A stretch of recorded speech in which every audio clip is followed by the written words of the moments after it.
This is a training video on Aplus Accounting 9. Aplus Accounting can be downloaded from a large amount of different websites, one of them being resortsoftware.biz. If you go to a browser and then type in resortsoftware.biz, you should pull up this website.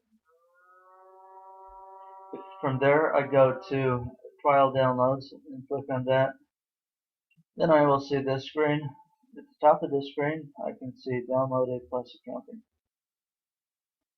If you download it and then install it, you should see a launch icon with a globe on your desktop. If you launch that program, you should then see this program right here. The third option down from the top is a general ledger. General ledger could be seen as the backbone of accounting. Through general ledger, we can view summary information on accounts receivable, accounts payable, inventory, job costing, and payroll.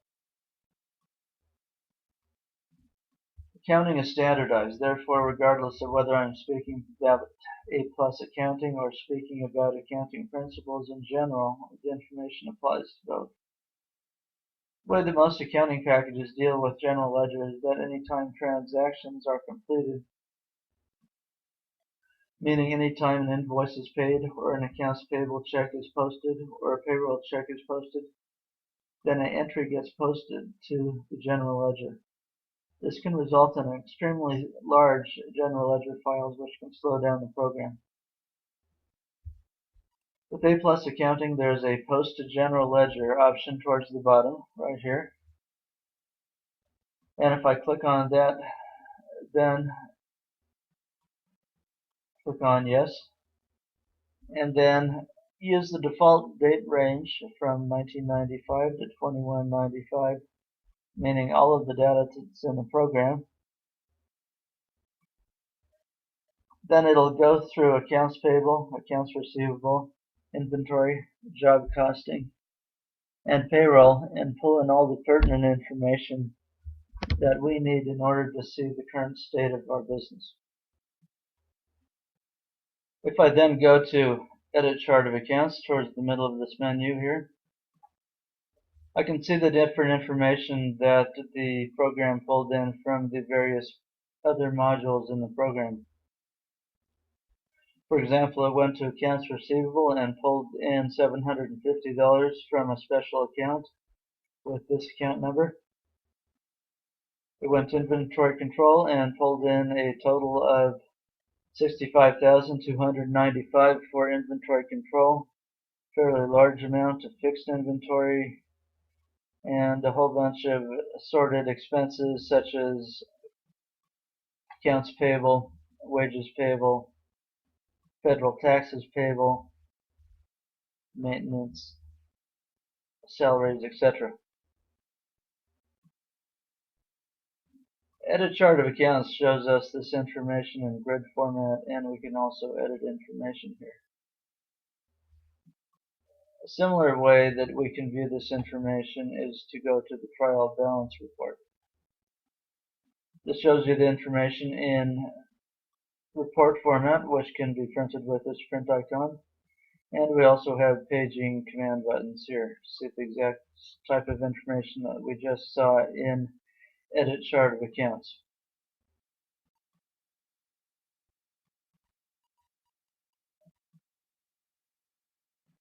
For both accounts payable and payroll, the date paid fields automatically fill in when the checks are printed, and you are asked, are the checks right and ready to be stored to the permanent check register?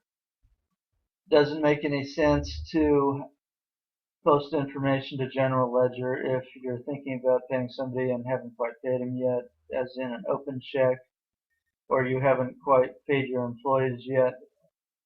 This information should only and is only posted to general ledger when these people are actually paid. Similarly, in accounts receivable, no information is posted over to general ledger unless you actually are paid by somebody. Inventory, by comparison, is assets that you actually do have on hand, so why not post that all the time?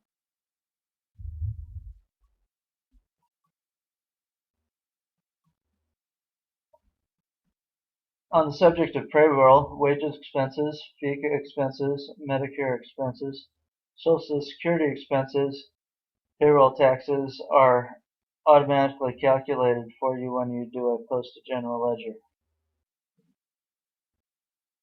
As with many chart of accounts in the world, Aplus Accounting has a 5-digit chart of accounts with the 10,000 account numbers being accounts receivable, the 20,000 accounts being accounts payable and liabilities,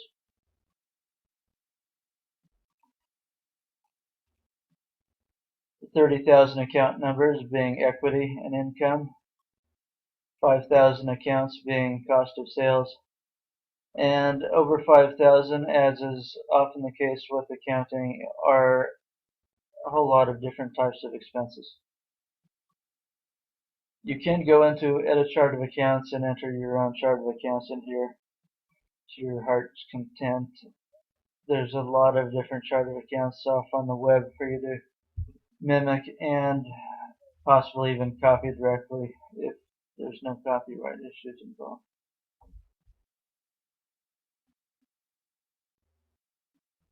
As with the other parts of Aplus Accounting, there is a help command button here.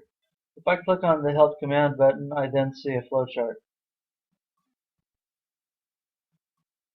showing graphically everything I have been speaking about here.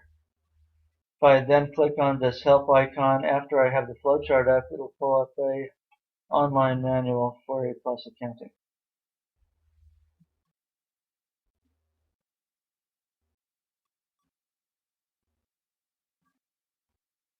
The standard reports that we support are balance sheet, capital statement, chart of accounts, income statement, profit loss statement, and trial balance.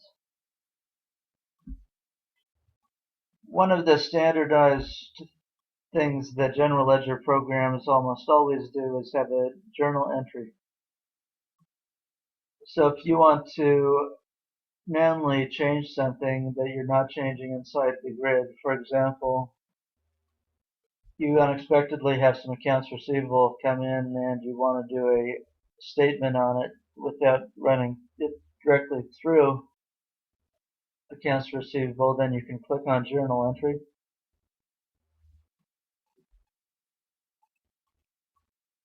If I go to journal entry, I could then click on the number 1 up here, add journal entry. I could then click on find. I could go for an accounts receivable, 11,000. I could add a total of $2,000.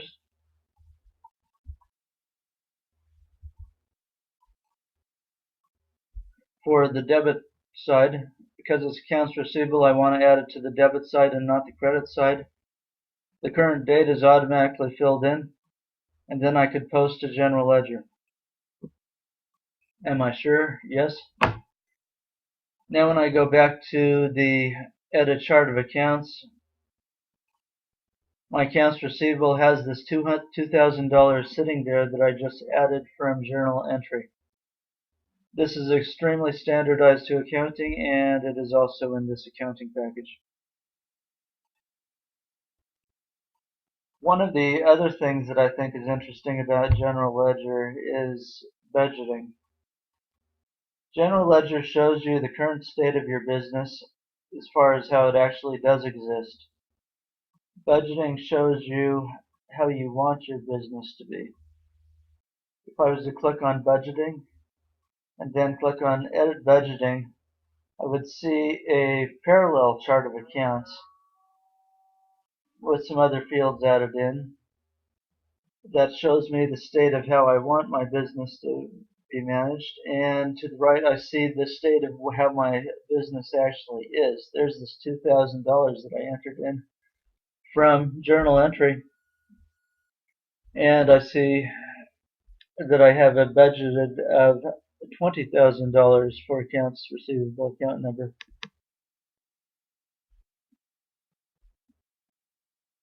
Budgeting and forecasting and general ledger all play fairly well together.